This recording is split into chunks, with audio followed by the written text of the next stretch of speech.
Megastar Chiranjeevi నటిస్తున్న విశ్వంబర సినిమాపై భారీ అంచనాలు నెలకొన్నాయి. చాలా కాలం తర్వాత చిరంజీవి ఓ విజువల్ సోషియో ఫ్యాంటసీ డ్రామాలో కనిపించబోతున్నారు. దీంతో ఈ సినిమాపై మాస్ ఫ్యామిలీ ఆడియన్స్ లో ఒక రేంజ్ లో క్రేజ్ నెలకొంది. ఇప్పటికే విడుదలైన గ్లింప్స్ వీడియో ఓ రికార్డే సృష్టించింది. ఇప్పుడు హనుమాన్ జయంతి సందర్భంగా విశ్వంబర నుంచి ఫస్ట్ సింగిల్ రామ రామ అనే పాటను విడుదల చేశారు. ఆస్కార్ అవార్డు విజేత ఎంఎం కీరవాణి సంగీతం అందించిన ఈ పాట మొదటిసారి విన్న వెంటనే హార్ట్ ని టచ్ చేసేలా ఉంది. ఓ భక్తి తత్వాన్ని ఆధ్యాత్మికంగా పలికించే ఈ పాటకు ఓ ప్రత్యేకమైన మ్యాజిక్ ఉన్నట్టు అనిపిస్తోంది. ఒకసారి విన్నాక అది మైండ్లో అలా మిగిలిపోతుంది. పాటను చూస్తే చిరంజీవి మ్యాజిక్ స్క్రీన్ ప్రజెన్స్ ఎలా ఉంటుందో మరోసారి తెలుస్తోంది. రామ రామ అంటూ సాగే ఈ పాటను రామజోగయ్య శాస్త్రి రచించారు. శంకర్ మహదేవన్, లిప్సిక, ఐరా, ఉడిపి ఆలపించారు. చిరు, గ్రేస్ సింపుల్ స్టెప్పులు అద్భుతంగా ఉన్నాయి. భారీ సెట్స్ మధ్య ఆయన ఆ పవిత్రతను వ్యక్తీకరించిన తీరు పాటకు మరింత గొప్పతనాన్ని తీసుకొచ్చింది.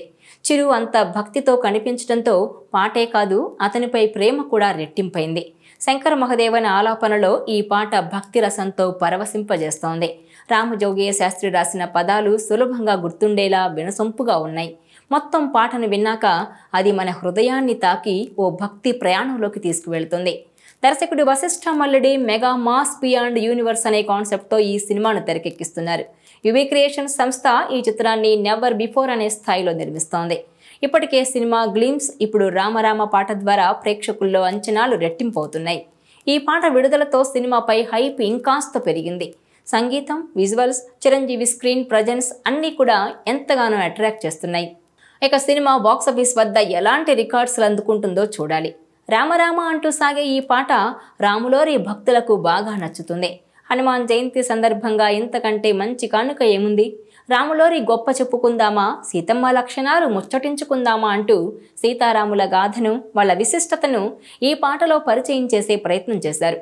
ఇది చిరంజీవి సినిమా పాట కావడంతో ఓ చోట నీ గొంతు కలిపి మావంత పాడగా రావయ్యా అంజనీ హనుమ, రామయ్య కీర్తన నోరారా పలుకగా చిరంజీవి నీ జనమా అంటూ రాశారు. చోటా కే నాయుడు కెమెరా పనితనం ఈ పాటలో కనిపించింది. పాట అంతా రంగుల హరివిల్లులా ఉంది. చిరుని చూడ్డానికి అభిమానులకు రెండు కళ్ళు సరిపోవు. స్టెప్స్ సింపుల్గా పాటకు తగ్గట్టుగా ఉన్నాయి. ఈ సినిమాలో హనుమంతుల వారి పాట కూడా ఉందట. అదెప్పుడు రిలీజ్ చేస్తారో చూడాలి. అయితే హనుమాన్ జయంతి సందర్భంగా రామరామ అనే పాటను రిలీజ్ చేయడం ద్వారా చిరంజీవి సెంటిమెంట్తో కొడుతున్నారన్న అభిప్రాయం వ్యక్తమవుతోంది. ఎందుకంటే చిరంజీవికి అంజనీ పుత్రుడు ఇష్టదైవం. అందుకే హనుమాన్ జయంతి నాడు విశ్వంబర నుంచి ఫస్ట్ సింగిల్ను రిలీజ్ చేశారు. ఓ రకంగా ఇది మూవీకి శుభారంభం అందినట్టే అనుకోవాలి. ఇక జూలై 24న ఈ చిత్రాన్ని విడుదల చేసే అవకాశం ఉంది. ఇక విశ్వంబర ఇదో సోషియో ఫ్యాంటసీ మూవీ.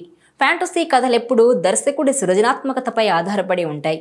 వశిష్ఠ కూడా విశ్వంబర కోసం చాలా కొత్త రకంగా ఆలోచించాడని తెలుస్తోంది. ఈ సినిమా కోసం కొత్త లోకాల్ని సృష్టించారట. ఇప్పటి వరకు కనిపించని విజువల్స్ ఈ సినిమాలో కనిపించబోతున్నాయట. అవన్నీ ప్రేక్షకులకు వావ్ ఫ్యాక్టర్ ఇస్తాయని ఇన్సైడ్ వర్గాలు చెప్తున్నాయి. ఈ సినిమాలో ఓ ఫైట్ను వశిష్ఠ చాలా విభిన్నంగా తీర్చిదిద్దాడని తెలుస్తోంది. 6 రాక్షసులతో చిరంజీవి తలపడే ఓ పోరాట దృశ్యం ఈ సినిమాలో ప్రధాన ఆకర్షణగా నిలవబోతోందని సమాచారం. ఆ ఫైట్ చాలా కీలకమైన దశలో వస్తుందని, అందులో కనిపించే విజువల్స్ అబ్బురపరుస్తాయన్నది ఇన్సైడ్ వర్గాల టాక్. ప్రతి లోకంలోనూ కొత్త తరహా మనుషులు, జంతువులు కనిపించబోతున్నాయి. అవన్నీ పిల్లలకు కొత్త అనుభూతిని ఇవ్వబోతున్నాయట. ఇక హనుమాన్ జయంతి సందర్భంగా రామ హనుమాన్ బంధాన్ని తెలిపే పాటను రిలీజ్ చేశారు.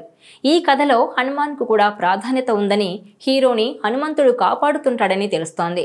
జూలై 24న ఈ చిత్రాన్ని విడుదల చేసే అవకాశం ఉంది. అదే రోజున చిరంజీవి ఇంద్ర విడుదలై బాక్సాఫీస్ రికార్డులు బద్దలు కొట్టింది. ఆ సెంటిమెంట్తోనే ఆ డేట్ ఫిక్స్ చేశారని సమాచారం.